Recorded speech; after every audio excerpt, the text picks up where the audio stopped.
அறுபடை வீடுகளில் இரண்டாவது புனித தலம், அதுதான் திருச்செந்தூர் முருகன் டெம்பிள். திருச்செந்தூர் ஏன் மிகவும் சக்தி வாய்ந்த அறுபடை வீடு? இந்த தலம் கடற்கரையில் அமைந்துள்ள மிக அரிதான முருகன் கோவில்களில் ஒன்று. பெரும் போர் நடந்த புனித இடம் என்பதால் இங்கு முருகனின் வீரசக்தி மிகவும் அதிகமாக இருப்பதாக பக்தர்கள் நம்புகின்றனர். முருகனின் வீரத்தையும் கருணையையும் ஒரே நேரத்தில் உணர்த்துகிறது. ஏன் மிகவும் விசேஷமான கோவில்? தமிழ்நாட்டில் உள்ள பல கோவில்கள் பொதுவாக மேலே ஏறி செல்லும் வகையில் அமைந்திருக்கும். ஆனால் திருச்செந்தூர் முருகன் கோவிலின் ஒரு விசேஷம் என்னவென்றால், இந்த கோவிலுக்கு நாம் கீழே இறங்கி சென்று பிறகு மீண்டும் மேலே வந்து தரிசனம் செய்கிறோம். இந்த அமைப்பு ஒரு பெரிய ஆன்மீக அர்த்தத்தை பக்தர்களுக்கு உணர்த்துகிறது. வாழ்க்கையில் சில நேரங்களில் நாம் கீழே விழுந்தது போல சிரமங்களையும் தோல்விகளையும் சந்திக்கலாம். ஆனால் முருகன் அருளால் அந்த சிரமங்களை கடந்து நிச்சயமாக மீண்டும் மேலே உயர முடியும் என்பதையே இந்த கோவில் அமைப்பு நினைவுபடுத்துகிறது. திருச்செந்தூர் முருகன் கோவிலின் மிகப்பெரிய சிறப்பு அங்குள்ள மூலவர் மற்றும் உற்சவர் வடிவங்கள் ஆகும். இந்த கோவிலின் மூலவர் முருகன் செந்திலாண்டவர் என்ற திருநாமத்தில் அருள்பாலிக்கிறார். மூலவர் முருகன் ஒரு கையில் வேல் பிடித்து மிக அமைதியான தபசு நிலை போல் பக்தர்களுக்கு அருள் வழங்குகிறார். இந்த கோவிலின் உற்சவர் சண்முகர் என்ற திருநாமத்தில் 6 முகங்களுடன் அழகாக காட்சியளிக்கிறார். பெரிய திருவிழாக்கள், ஊர்வலங்கள் மற்றும் ஸ்கந்த சஷ்டி போன்ற பெரும் விழாக்களில் இந்த சண்முகர் உற்சவர் பக்தர்களுக்கு வெளியே வந்து அருள் வழங்குகிறார்.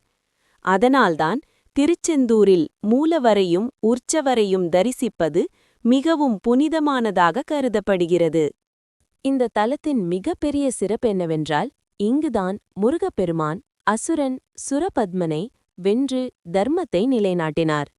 முன்னொரு காலத்தில் சுரபத்மன் என்ற அசுரன் கடுமையான தவம் செய்து பிரம்மாவிடமிருந்து பெரிய வரங்களை பெற்றான். அந்த வரத்தின் பலத்தால் சூரபத்மன் மிகவும் அகந்தையுடன் தேவர்களையும் முனிவர்களையும் துன்புறுத்த ஆரம்பித்தான். அவன் துன்பத்தால் அவதிப்பட்ட தேவர்கள் சிவனிடம் சென்று, "எங்களை காப்பாற்றுங்கள்" என்று வேண்டினர். அப்போது சிவபெருமான் தனது தெய்வீக சக்தியால் ஒரு மகத்தான சக்தியை உருவாக்கினார். அந்த சக்தியே முருகன். முருகப்பெருமான் வளர்ந்து தேவர்களின் சேனையை வழிநடத்தி சூரபத்மனுக்கு எதிராக போருக்கு சென்றார். போருக்கு செல்லும் முன் அம்மன் பார்வதி தன் தெய்வீக சக்தியால் உருவான ஒரு அதிசய ஆயுதத்தை முருகப்பெருமானுக்கு அளித்தார். அந்த புனித ஆயுதம்தான் வேல். இந்த வேல் உன்னை எப்போதும் காக்கும். அதன் சக்தியால் தர்மத்திற்கு எதிரான அனைத்து அசுரர்களையும் நீ அழிப்பாய் என்று அம்மன் அருள் வழங்கினார். பல நாட்கள் கடுமையாக நடந்த போரில் முருகன் தனது வேலால் சூரபத்மனை தோற்கடித்தார். போரின் இறுதியில் சூரபத்மன் மனம் மாறி முருகனிடம் சரணடைந்தான். அப்போது முருகப்பெருமான் அவனைக் கொல்லாமல் ஒரு பகுதியை மயிலாகவும் மற்றொரு பகுதியை சேவலாகவும் மாற்றினார். அதனால்தான் இன்று முருகனின் வாகனம் மயில், அவரின் கொடி சேவலாக உள்ளது. அம்மன் கொடுத்த அந்த சக்தி வாய்ந்த வேலுடன் முருகப்பெருமான் போருக்குச் சென்று சூரபத்மனை தோற்கடித்து தேவர்களுக்கு மீண்டும் அமைதியை அளித்தார்.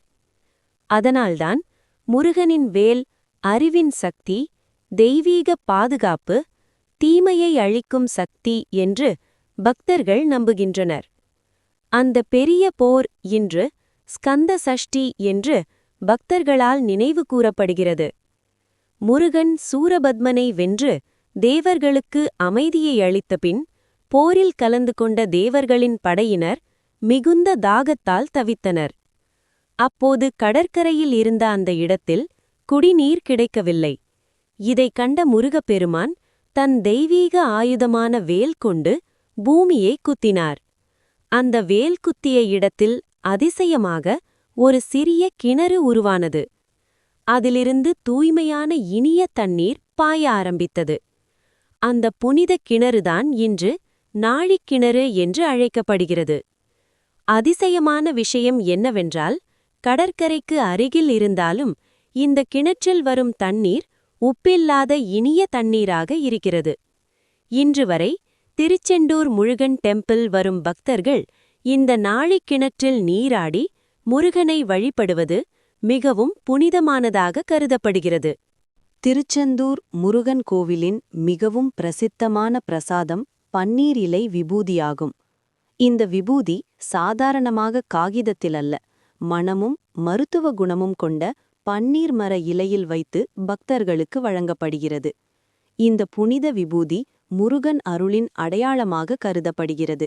பக்தர்கள் இந்த பன்னீர் இலை விபூதியை நெற்றியில் பூசினால் நோய்கள் நீங்கி மன அமைதி கிடைத்து வாழ்க்கையில் நல்ல மாற்றங்கள் ஏற்படும் என்று நம்புகின்றனர். மேலும் இந்த விபூதியை வீட்டில் வைத்து வழிபட்டால் தீய சக்திகள் விலகி முருகனின் அருள் வீட்டில் நிலைக்கும் என்று பக்தர்கள் நம்புகிறார்கள். இதனால்தான் திருச்செந்தூர் செல்லும் பக்தர்கள் இந்த பன்னீர் இலை விபூதியை மிகவும் புனிதமானதாக கருதி வீட்டிற்கு கொண்டு செல்கிறார்கள். முக்கிய திருவிழாக்கள். திருச்செந்தூர் முருகன் கோவிலில் ஆண்டு முழுவதும் பல திருவிழாக்கள் நடைபெறுகின்றன. ஆனால் அதில் சில திருவிழாக்கள் மிகவும் முக்கியமானவை. ஸ்கந்த சஷ்டி. இது திருச்செந்தூரில் நடைபெறும் மிகப்பெரிய திருவிழா. இந்த நாளில் முருகன் அசுரன் சுரபத்மனை வென்ற நிகழ்வு நாடக வடிவில் சூரசம்ஹாரம் என நடத்தப்படுகிறது. ஆயிரக்கணக்கான பக்தர்கள் இந்த நிகழ்வைக் காண வருகிறார்கள். வைகாசி விசாகம். இந்த நாள் முருகப்பெருமானின் அவதார தினமாக கொண்டாடப்படுகிறது. திருச்செந்தூரில் மிகவும் சிறப்பாக அபிஷேகம் மற்றும் ஊர்வலங்கள் நடைபெறும். தைப்பூசம்.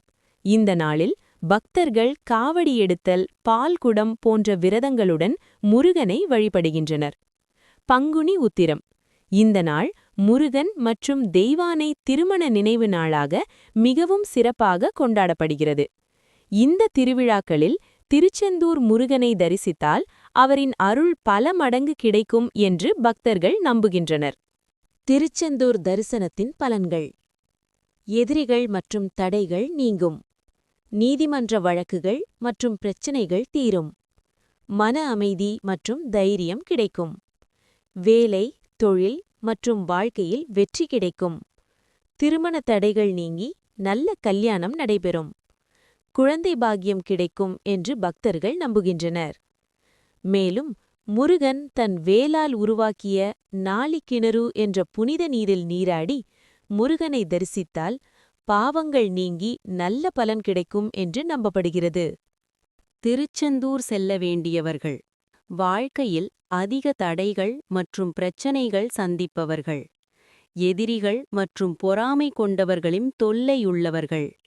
வேலை, தொழில் அல்லது வியாபாரத்தில் முன்னேற்றம் வேண்டுபவர்கள். திருமண தடை உள்ளவர்கள்.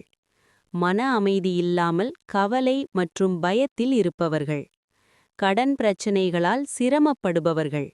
இவர்கள் அனைவரும் திருச்செந்தூர் முருகன் கோவில் சென்று மனமார முருகன் அவர்களை வழிபட்டால் அவரின் அருளால் வாழ்க்கையில் நல்ல மாற்றங்கள் நிச்சயமாக ஏற்படும் என்று நம்பப்படுகிறது. திருச்செந்தூர் செல்ல வேண்டியவர்கள். வாழ்க்கையில் அதிக தடைகள் மற்றும் பிரச்சனைகள் சந்திப்பவர்கள். எதிரிகள் மற்றும் பொறாமை கொண்டவர்களின் தொல்லையுள்ளவர்கள். வேலை, தொழில் அல்லது வியாபாரத்தில் முன்னேற்றம் வேண்டுபவர்கள். திருமண தடை உள்ளவர்கள். மன அமைதி இல்லாமல் கவலை மற்றும் பயத்தில் இருப்பவர்கள். கடன் பிரச்சினைகளால் சிரமப்படுபவர்கள். இவர்கள் அனைவரும் திருச்செந்தூர் முருகன் கோவில் சென்று மனமார முருகன் அவர்களை வழிபட்டால் அவரின் அருளால் வாழ்க்கையில் நல்ல மாற்றங்கள் நிச்சயமாக ஏற்படும் என்று நம்பப்படுகிறது. திருச்செந்தூர் செல்ல வேண்டியவர்கள். வாழ்க்கையில் அதிக தடைகள் மற்றும் பிரச்சனைகள் சந்திப்பவர்கள். எதிரிகள் மற்றும் பொறாமை கொண்டவர்களின் தொல்லையுள்ளவர்கள். வேலை, தொழில் அல்லது வியாபாரத்தில் முன்னேற்றம் வேண்டுபவர்கள். திருமண தடை உள்ளவர்கள். மன அமைதி இல்லாமல் கவலை மற்றும் பயத்தில் இருப்பவர்கள். கடன் பிரச்சினைகளால் சிரமப்படுபவர்கள். இவர்கள் அனைவரும் திருச்செந்தூர் முருகன் கோவில் சென்று மனமார முருகன் அவர்களை வழிபட்டால் அவரின் அருளால் வாழ்க்கையில் நல்ல மாற்றங்கள் நிச்சயமாக ஏற்படும் என்று நம்பப்படுகிறது. இப்படி பல அதிசய நிகழ்வுகள் நடந்த திருச்செந்தூர் முருகன் டெம்பிள் தலத்திற்கு சென்று கடலில் குளித்து உங்கள் கஷ்டங்களையெல்லாம் கரையுவிடுங்கள். பிறகு புனிதமான நாழிக்கிணறு நீரில் நீராடி பாவங்கள் விலக மனமார பிரார்த்தனை செய்யுங்கள். முருகன் திருச்செந்தில் ஆண்டவரை நம்பிக்கையுடன் வேண்டினால் உங்கள் வாழ்க்கையில் நல்லதே நடைபெறும். திருச்செந்தூர் முருகன் அருள் வேண்டுமென்றால் கமெண்டில் ஓம் சரவணபவா என்று எழுதுங்கள். இந்த வீடியோவை உங்கள் நண்பர்களுக்கும் பகிர்ந்து முருகன் அருளை பெறுங்கள்.